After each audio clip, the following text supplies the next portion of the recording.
गए हैं लाइव।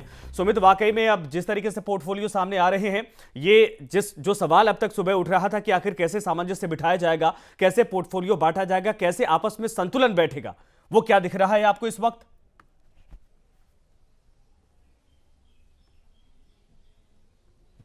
देखिए, सबसे ज़रूरी इसमें आप इस लिस्ट को देखेंगे तो उसमें सबसे अहम बात है जो हम बार बार कह रहे हैं कि इस बार की सरकार में तेजस्वी यादव का कद कितना बड़ा है, तेजस्वी यादव का कितना दबदबा है।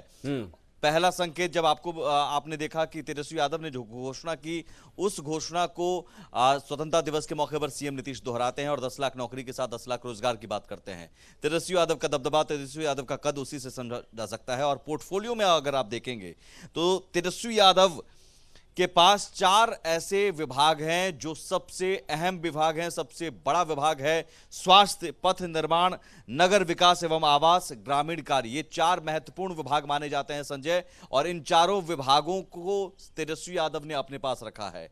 सीएम नीतीश कुमार के पास सामान्य प्रशासन और गृह जो उनके पास हमेशा से रहता था, मंत्रिमंडल सचिवालय, निगरानी, निर्वाचन, यानी कि सीएम नीतीश के पास जो विभाग रहे, गृह और सामान्य प्रशासन, वो उनके पास ही थे। लेकिन स्वास्थ्य, पथ निर्माण मंत्री रह चुके हैं डिप्टी सीएम के तौर पर तेजस्वी यादव इस पिछली सरकार में। स्वास्थ्य तेज प्रताप के पास था, लेकिन तेज प्रताप यादव से लेकर तेजस्वी यादव अपने पास उन्होंने रखा है। नगर विकास एवं आवास अपने पास रखा है, ग्रामीण कार्य विभाग भी अपने पास रखा है तेजस्वी यादव ने। वहीं तेज प्रताप यादव के पास वन, पर्यावरण और जलवायु परिवर्तन, ये विभाग मिला है। और ये अंदर खाने से एक खबर है कि शायद तेज प्रताप यादव इस वजह से ही नाराज चल रहे हैं कि उन्हें उनके मुताबिक विभाग नहीं मिला है। विजय चौधरी वित्त विभाग संभालेंगे, वाणिज्य, कर और संसदीय कार्य मंत्री रहेंगे। संसदीय कार्य मंत्री के तौर पर वो जिम्मेदारी संभाल चुके हैं पहले भी। इससे पहले शिक्षा मंत्री थे, लेकिन शिक्षा विभाग में कई खाली पदों को लेकर उनसे सवाल जवाब होता रहा, जिस वजह से अब उनका विभाग बदल दिया गया है, वित्त विभाग। भवन निर्माण, कुछ ऐसे विभाग हैं जो विभाग पहले से जो मंत्री संभालते थे वही दिए गए हैं। भवन निर्माण, जैसे अशोक चौधरी पहले भवन निर्माण मंत्री थे, भवन निर्माण फिर से अशोक चौधरी के पास गया। ग्रामीण विकास श्रवण कुमार पहले थे, ग्रामीण विकास पहले से ही श्रवण कुमार संभाल रहे थे, उन्हें फिर से वही दिया गया है। मदन सहनी समाज कल्याण पहले से ही थे, उन्हें समाज कल्याण विभाग दिया गया है। संजय कुमार झा जल संसाधन और सूचना एवं जनसंपर्क विभाग, ये पहले से ही इस विभाग को की जिम्मेदारी संभाल रहे थे, संजय कुमार झा को वही फिर जिम्मेदारी दी गई है। शीला मंडल जो हैं उन्हें परिवहन मंत्री फिर से बनाया गया है, परिवहन विभाग वो पहले से ही संभाल रहे थे। इसमें मिथिलांचल को भी बहुत सराहने की कोशिश की गई इस मंत्रिमंडल विस्तार में। शीला मंडल हैं, समीर महासेठ हैं। उद्योग विभाग जैसा एक अहम विभाग जो रोजगार देने में अहम साबित होगा, उद्योग विभाग समीर महासेठ को दिया गया है। सबसे अहम बात, शिक्षा विभाग जो है प्रोफेसर चंद्रशेखर को दिया गया है, जिनसे हमने बात भी की कुछ देर पहले ही। चंद्रशेखर इससे पहले आपदा प्रबंधन मंत्री रह चुके थे, लेकिन इस बार शिक्षा विभाग बहुत अहम विभाग इसलिए भी है क्योंकि कई सारे खाली पदों को भरा जाना है। और सीएम नीतीश कुमार ने ऐलान किया है 10 लाख सरकारी नौकरी देने का, तो उन नौकरियों में करीब 1 से 1.5 लाख नौकरियां जो हैं तुरंत अभी बहाल होनी है शिक्षा विभाग में। इस जिम्मेदारी को चंद्रशेखर को संभालने की जिम्मेदारी दी गई है। हालांकि इससे पहले बात हो रही थी आलोक मेहता की, लेकिन ये आरजेडी कोटे में ही गया है शिक्षा विभाग। सुनील कुमार मद्यनिषेध, उत्पाद एवं निबंधन, उनके पास पहले से था। अनीता देवी पिछड़ा वर्ग एवं अति पिछड़ा कल्याण। संतोष सुमन से लघु जल संसाधन ले लिया गया है, और संतोष कुमार सुमन को अनुसूचित जाति जनजाति कल्याण दिया गया है। ये भी एक बड़ी बात है कि जीतन राम मांझी के बेटे संतोष सुमन हैं। हम पार्टी को मंत्री तो बनाया गया है, लेकिन विभाग जो इससे पहले एक महत्वपूर्ण विभाग था, लघु जल संसाधन विभाग, संतोष कुमार सुमन से वो विभाग ले लिया गया और उन्हें SC ST विभाग दिया गया है। तो कई सारी चीजें इसमें धीरे धीरे उभर कर आ सकती हैं आने वाले दिनों में संजय। कुछ की नाराजगी कुछ सामने भी आ भी सकती है, लेकिन संतुलन बनाने की कोशिश की गई है। और संतुलन बनाने की कोशिश में तेजस्वी यादव ने यह जता दिया है कि इस सरकार में उनका कितना बड़ा कद है, कितना बड़ा दबदबा है, कितनी बड़ी पैठ है।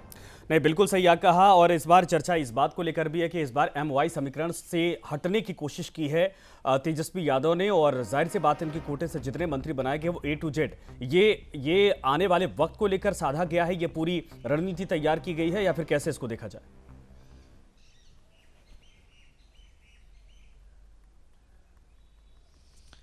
नहीं, ये विभागों के बंटवारे से अलग मंत्रियों के गठन में अगर आप देखेंगे तो जरूर जेडीयू कोटे में जो पहले से मंत्री थे लगभग वही मंत्री थे। जेडीयू कोटे से नीतीश कुमार ने किसी को रिप्लेस या किसी को हटाने या किसी को रखने की कोशिश नहीं की, क्योंकि वो अभी नहीं चाहते हैं पार्टी में किसी तरह के ऐसी कोई खबर हो, किसी तरह की ऐसी फूट या टूट या कोई नाराज हो। तो नीतीश कुमार ने वैसे ही एज इट इज रखा।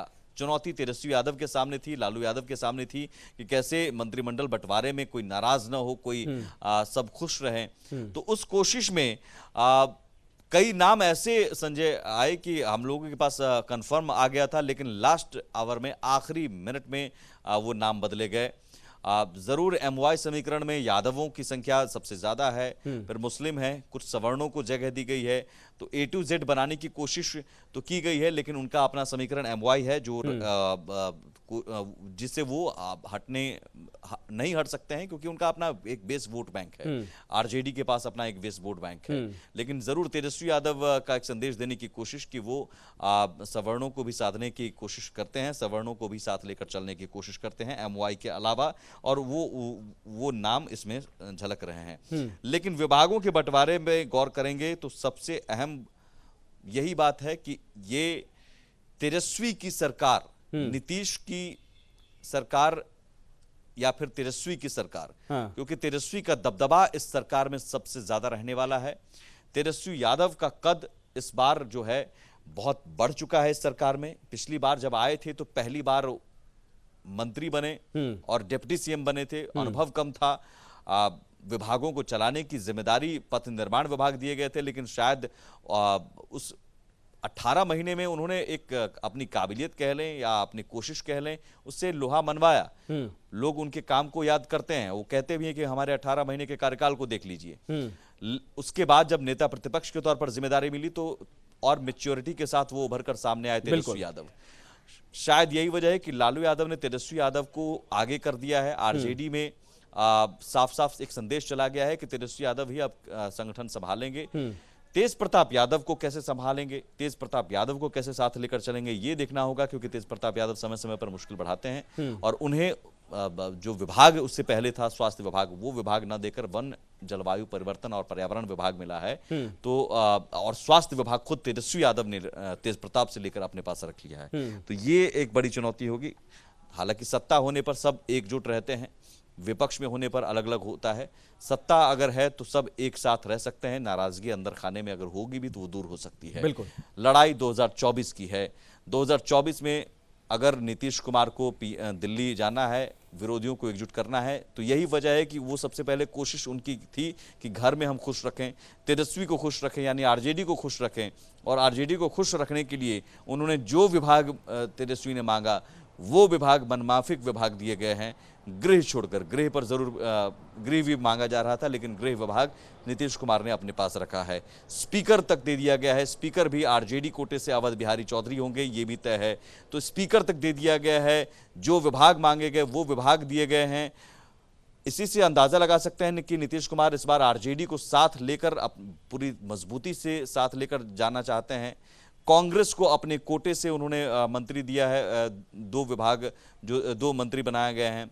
हम पार्टी को भी दिया है। तो हर वर्ग, हर पार्टी को वो साथ लेकर चलना चाहते हैं और आने वाले दिनों में, ताकि 2024 में उनकी लॉबिंग और मजबूत हो सके। नीतीश कुमार की यही कोशिश है और तेजस्वी यादव की कोशिश है कि अब नीतीश कुमार की जगह पर हम अपने आप को कैसे मजबूत करें, कैसे और बड़ा कद करें। 4 विभाग, एक महत्वपूर्ण विभाग 4 अगर हैं तो उन विभागों को कैसे संभाल कर और हम एक बड़े कद का नेता, मुख्यमंत्री स्तर के अनुभव अगर हमें लेना है तो हम पहले 4 विभाग को और मजबूत करके चलाकर दिखा दें। नहीं, बिल्कुल सही आपने कहा और जाहिर सी बात है कि इस चीज़ को आगे और मजबूत करने की कोशिश की जाएगी। जैसा आपने कहा कि तेजस्वी सरकार यानी तेजस्वी का दबदबा बढ़ गया है, नीतीश कुमार गृह मंत्रालय अपने पास रखे, लेकिन तमाम जो महत्वपूर्ण विभाग हैं वो या तो फिर आरजेडी कोटे में है या फिर आरजेडी के जो प्रमुख इस वक्त कहे जा सकते हैं सरकार में तेजस्वी यादव के साथ हैं।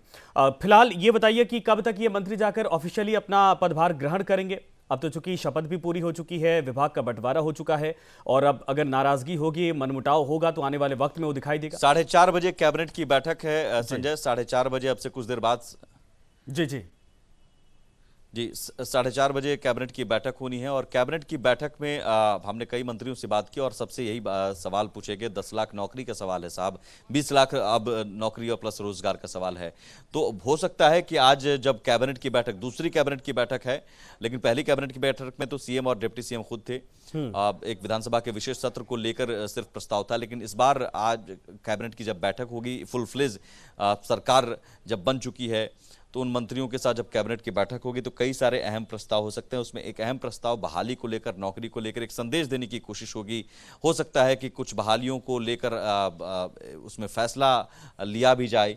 शिक्षा विभाग हो या स्वास्थ्य विभाग हो या फिर स्वास्थ्य विभाग में भी बहुत सारी बहाली होनी है, तो स्वास्थ्य विभाग भी एक अहम विभाग है जिसमें बहाली को लेकर कुछ प्रस्ताव आ सकता है। तो अलग अलग विभागों से शायद प्रस्ताव मंगाए जा सकते हैं कि जहां जहां खाली पद हैं उन खाली पदों को भरने को लेकर, रोजगार सृजन को लेकर कुछ अहम फैसले लिए जा सकते हैं। एक संदेश देने की कोशिश होगी आज की कैबिनेट की बैठक पर, इसलिए नजरें टिकी हुई है कि आज की कैबिनेट की बैठक में जो फैसले लिए जाएंगे वो बताएगा कि इस सरकार का विजन क्या है, ये सरकार किस विजन को लेकर चल रही है। हालांकि विजन साफ है, रोजगार और नौकरी।